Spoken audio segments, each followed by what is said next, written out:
If you haven't defined your win, you are going to be just stuck doing busy work. That's all there is to it. And you're not going to achieve the success that you want to achieve. What I used to do when I first started out as a sales rep is I changed my mindset. It wasn't about how many opportunities I got, AKA doors I knocked when I was starting the roofing company. Or if you're in a different type of sales, maybe you think, well, I've made enough calls, or I had enough meetings. If you're in leadership, I did all the meetings I'm supposed to do. But are you having the impact? Have you defined the win that actually matters in the scenario that you're in? If you haven't defined the win, you're not going to get the results that you want. That's all there is to it. All right, welcome back to Monster Mindset, people. Appreciate you being here. Hey, if you haven't, I'd appreciate it if you take a moment to like, subscribe, and share. More people we can reach, the more people we're going to help. So appreciate that if you just take a moment to do it. It helps support what we're doing here to get this off the ground and get things moving forward. Today, I want to talk about defining the win and how you should be, framing your day to make sure that your priorities stay priorities and you're not just turning into a worker bee to fill your time. And this applies for anybody in any role in a company. The problem with not defining your win ahead of time is that people get stuck in the trap of, well, I'm busy. And, it doesn't matter if you're the newest sales rep or the CEO of a company. If you don't have a defined win and a target and an objective for the day or for the week, the month, the year, or for 5 or 10 years, and we'll talk more about that on another episode, setting those long-term goals. If you haven't defined your win, you are going to be just stuck doing busy work. That's all there is to it. And you're not going to achieve the success that you want to achieve. What I used to do when I first started out as a sales rep is I changed my mindset. It wasn't about how many opportunities I got, AKA doors I knocked when I was starting the roofing company. Or if you're in a different type of sales, maybe you think, well, I've made enough calls, or I had enough meetings. If you're in leadership, I did all the meetings I'm supposed to do. But are you having the impact? Have you defined the win that actually matters in the scenario that you're in? If you haven't defined the win, you're not going to get the results that you want. That's all there is to it. So let's take it back to the starting point for me, which is going out and knocking doors. I didn't ever go out and keep track of how many doors I knocked. But in my very first month of door knocking ever, I'd never knocked doors in my life for any reason. When I started my company, I started knocking doors to sell roofs to people who had some insurance damage. And hey, I know there's plenty of you guys out there who are going to laugh and say, oh, you're in a, if it was an insurance claim and there was hail damage or something, then man, I can destroy that record. Good for you. But I'd never knocked before. And in the first month, I sold 18 jobs, full approvals, got them all done. I thought that was pretty stinking good. And I didn't do it by keeping track of how many doors I was knocking. What I did was I defined the win just mentally. And I didn't even know I was doing this, but I was just like, I'm going to go sign a deal today. And if I got one early enough, it was, I'm going to go sign another deal today. And some days I had 3 or 4 that happened all at once, right? And some days I had nothing happening. But if I was keeping track of like how many doors I knocked, that probably would have got discouraging eventually. It wouldn't have mattered. Like and I see this happen over again with sales reps that come in and they're like, oh, they said no. And everybody's full of excuses because they're not focused on the win. If you're focused on the win and you celebrate the win, then all the other stuff just goes away. It doesn't matter how many doors you knocked. It doesn't matter how many inspections you did. It doesn't matter how many times you got rejected. It doesn't matter how many times you got hung up on or a door slammed in your face or all those meetings that don't matter. They don't matter as long as you achieve the objective. So my objective was I'm going to go out and get a deal today. Reframe the thinking, right? Don't sit there and get stuck on like, I'm doing the activity, but I'm not getting the results. You got to keep doing the activity. Leading metrics are do the activity. That's necessary. But keep track of the wins. Keep track of those carefully Make sure that you're focused on those. That's what actually matters. So if you're going to go out and you're going to make sales calls, or you're going to go knock doors, or you're going to go meet with somebody, understand the win before you walk into the situation. That's extremely, extremely important. So put this in another perspective. And you got to kind of remove your ego here. If you're building a company now, what does that win look like? That win looks like not sitting with somebody and just making yourself feel good because people need to keep asking you questions and you're like in charge. The win is when they don't need you anymore. So the win is set up a meeting, have a training, achieve an objective, set an expectation. So the meeting objective is, I need this person to be trained and understand that they're going to be held accountable for the results and the activity. And then I need to have a follow-up system in place. Those are the 3 keys to a meeting. Do you have the expectation walking in of what you're needing to get out of the meeting? Because if you don't have the meeting, you're just wasting hot air, man. Like, there's no point. Meetings without objectives are a complete waste of time. So understand the objective when you're walking in. Make sure everybody understands the objective. When they get in, state the objective so that everybody's clear on what you're trying to achieve. So you're not just sitting around BSing, shooting the shit, wasting time, and not getting anything done. State the objective. After you've stated the objective, understand the problem. So you set the expectation of how to solve the problem to move toward the objective, right? Then train the person that you're meeting with. If you're in a leadership position, this is how you should handle this. Make sure they're taking notes. Make sure they understand it. Here's how I expect you to handle this in the future. Set the expectation. Make sure that they have clarity so you can confirm that they understand what you're trying to get done, and then set a follow-up. Hey, in 30 days, we're going to review this. I expect you to bring me X, Y, and Z results. Be very, very clear. This is the objective. Here's the key results. If you don't know what OKRs are, you should probably study up on OKRs, objectives and key results. Then review the key results. Make sure that what you trained on, the expectation that you set, the objective that was met for the meeting was to create a workflow for somebody, to create a strategy for somebody, to create a methodology for somebody to go about their workday, right? And then check up on it. And then the better they get at it, the less you're going to have to check up on it. You don't want to be stuck in a permanent checkup on everybody in your company loop, right? Eventually you start training managers to check up on things, and that works. But at first you're going to have to do it.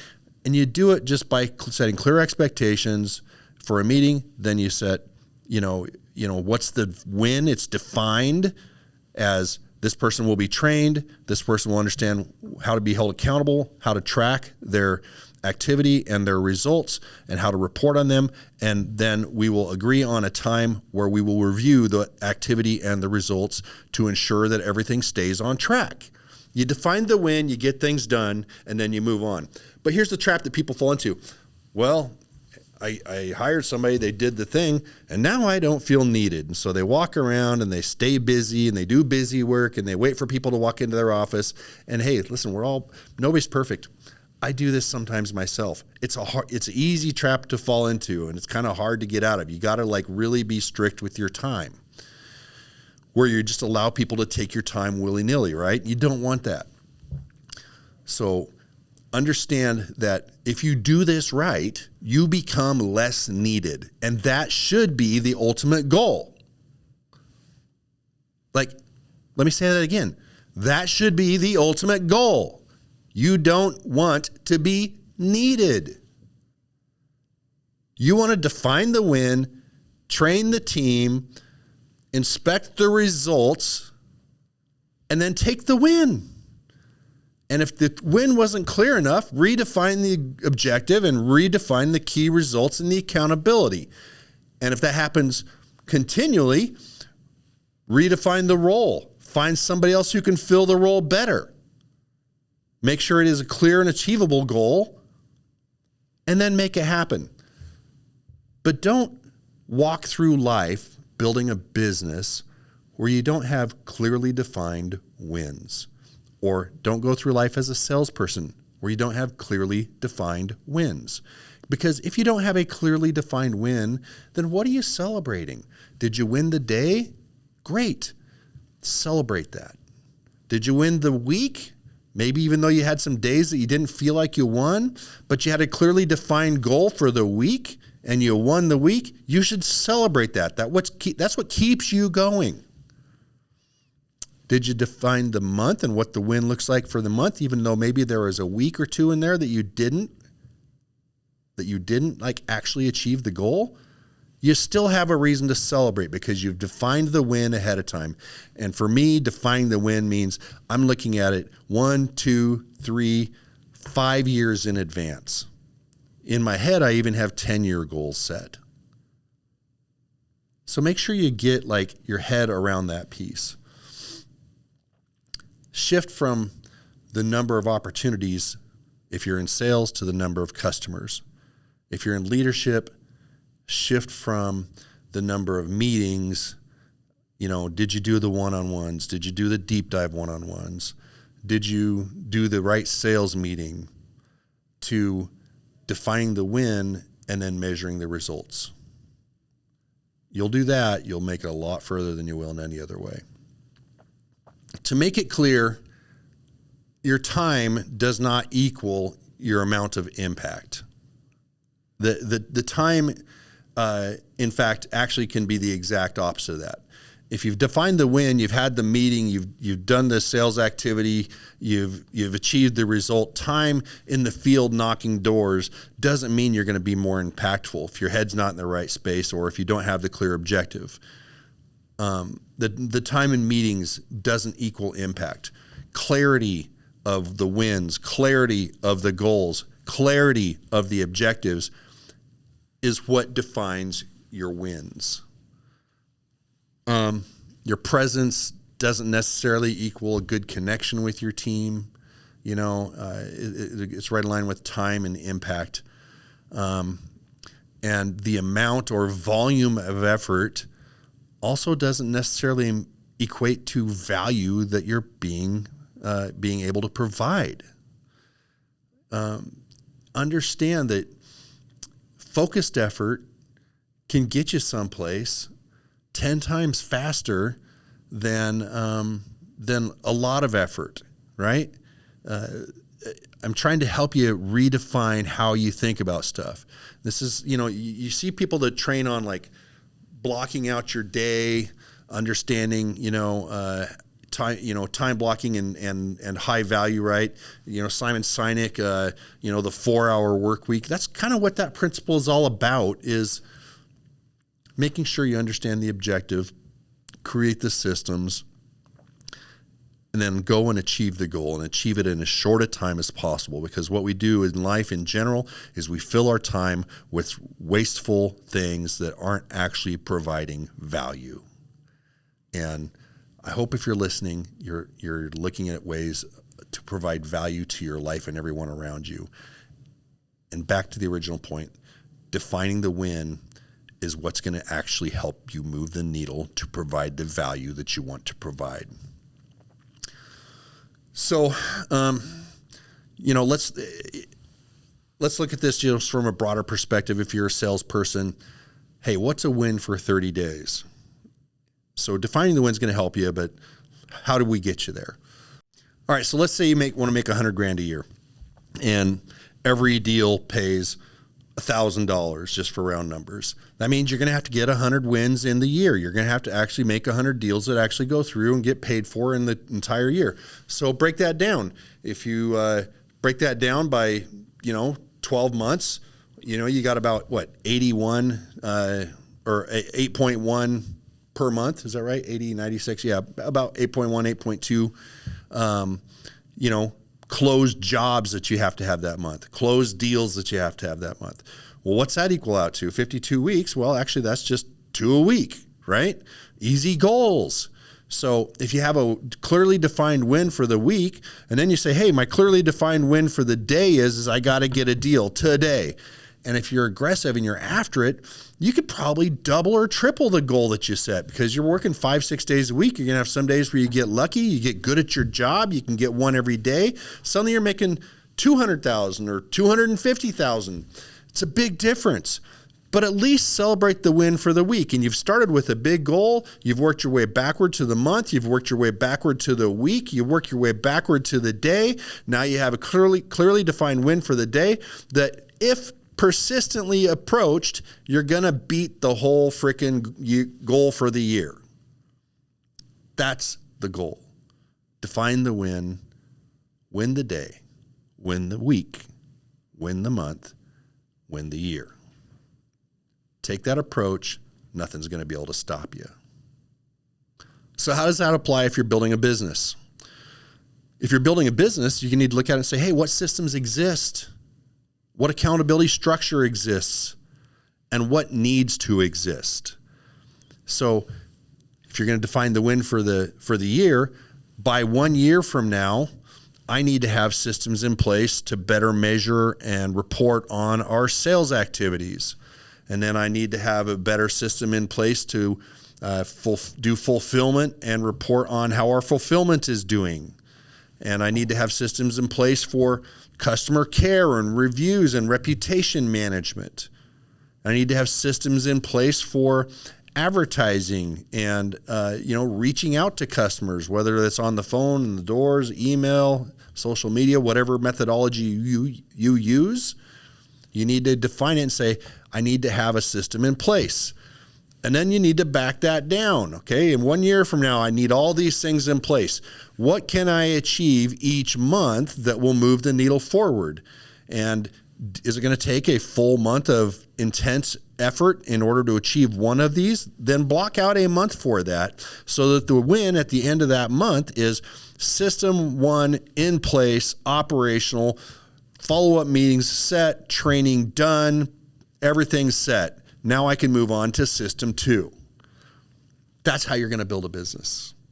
That's how you're going to make something happen on a large scale, by defining the win, breaking it down, taking the activity, making sure it's a measured and structured activity that's actually going to move you forward, not just time filler to fill your ego about needing to feel needed in your business. Even in sales, time filler is common. People are like, oh, I don't really feel like it. They're not getting their head in the game because they haven't defined the win. They don't know why they're out there, other than I just got to go to work today. If that's the way you look at it, you're never going to go anywhere in your career at all. It doesn't matter what you do. It doesn't matter if you're just working for a company. Guys who define the win, even they're somebody that's hourly or salary, those are going to be the guys that get an advancement. They get a promotion. They get a raise. They get new opportunities. The world opens up to you when you define the win and you actively pursue them. And I hope that you're listening, because this is how I've managed to build a company that's gone from startup to over $50 million in revenue in the last 11 years. You got to define the win, have a vision for the future, and then work to achieve it every year, every month, every week, and every day. Make that happen. The world changes and opportunity starts to come your way. I hope you understand and get a lot out of it. Remember to share this to anybody that needs it. See you next time.